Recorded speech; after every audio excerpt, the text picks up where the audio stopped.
Ever wondered what it feels like to travel the world alone, with no one but yourself for company? It's a thought that can seem both exhilarating and daunting. The prospect of loneliness looms large.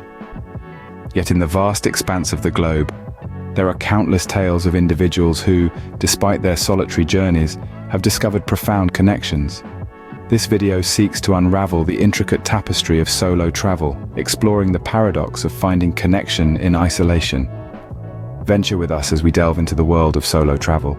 The fear of loneliness can be a major roadblock for solo travelers. It's a powerful fear, isn't it? You're out there in the world, surrounded by unfamiliar faces, navigating through unknown territories. The thought of doing it all alone can be intimidating, even paralyzing.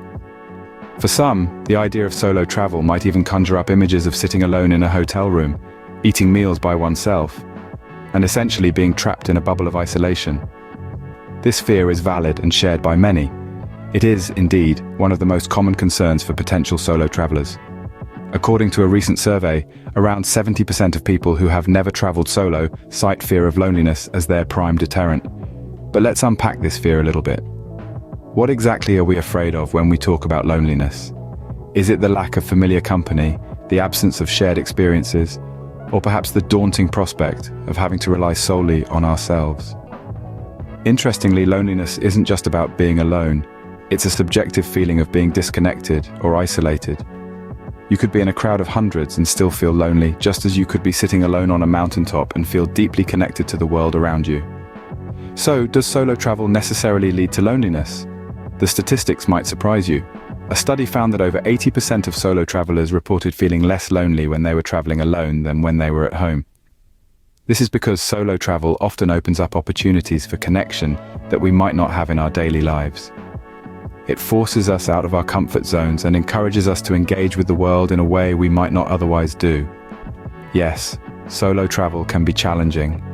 There might be times when you wish for familiar company or a shared laugh, but it's also an opportunity to meet new people, to learn about different cultures, and to embrace the unexpected.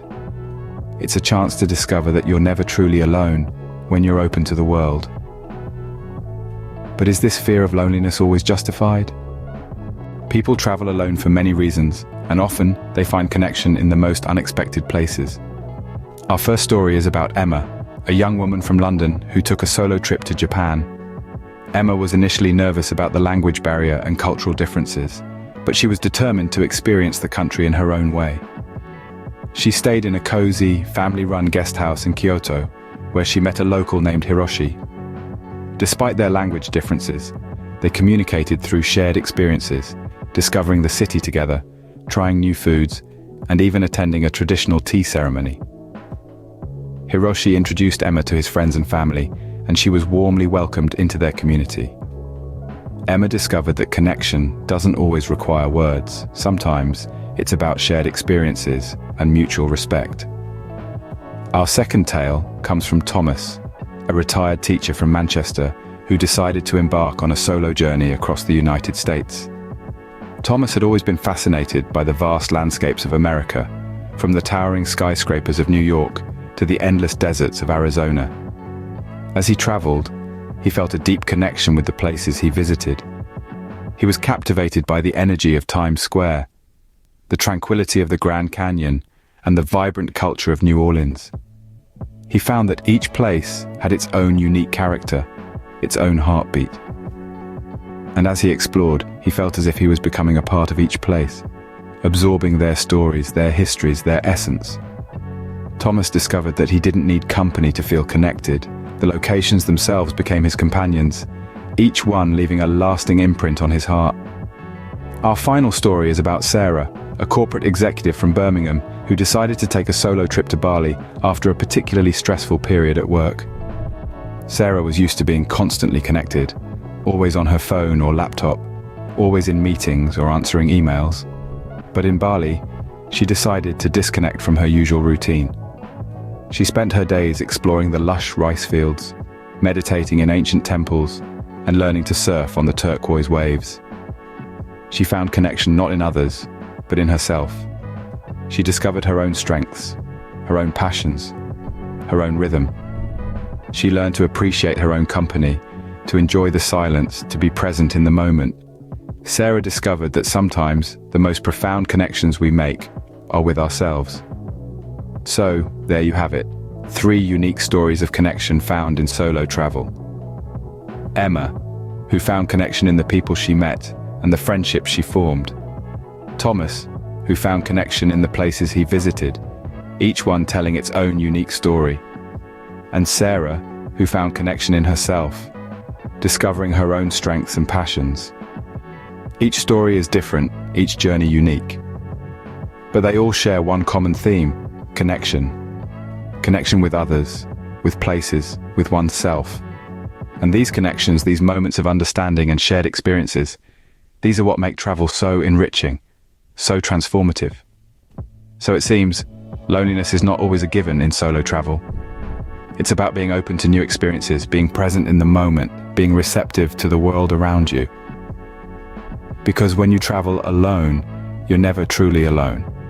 You're connected to the world in a way that's unique, profound, and deeply personal. Solo travel, despite the fear of loneliness, can offer some unique benefits. For starters, there's this incredible sense of freedom that comes with being your own guide. No need to compromise on your itinerary or worry about fitting into someone else's schedule. Want to sleep in till noon or wake up at the crack of dawn to catch the sunrise? You can.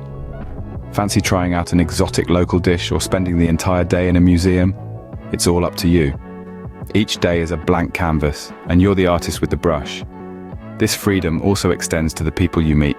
When you travel alone, you're more likely to strike up conversations with strangers, be it a local shopkeeper, a fellow traveler at a hostel, or a family inviting you to share a meal.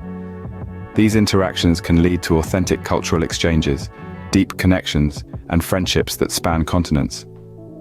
But it's not just about the external experiences. Solo travel can also be an inward journey. It's an opportunity to spend quality time with yourself, away from the hustle and bustle of daily life.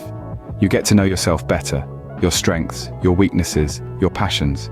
You challenge yourself, push your boundaries, and grow in ways you might not have thought possible.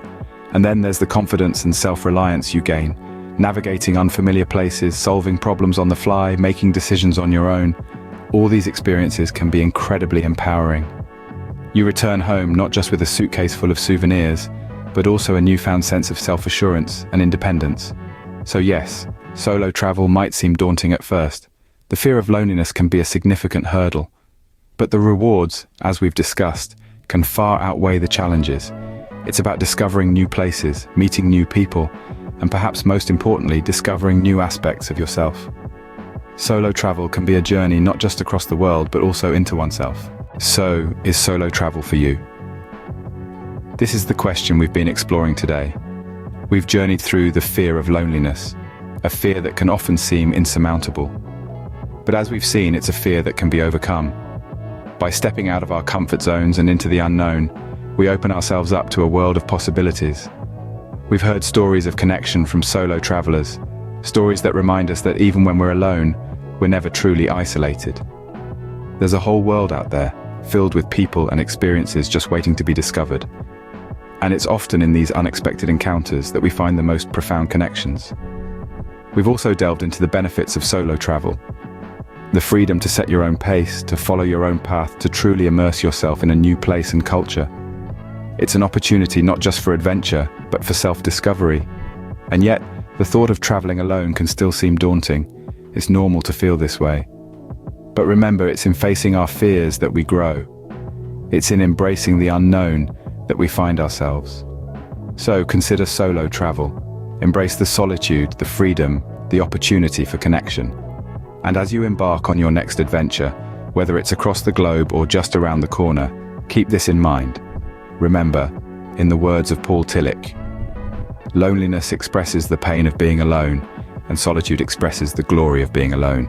Happy travels!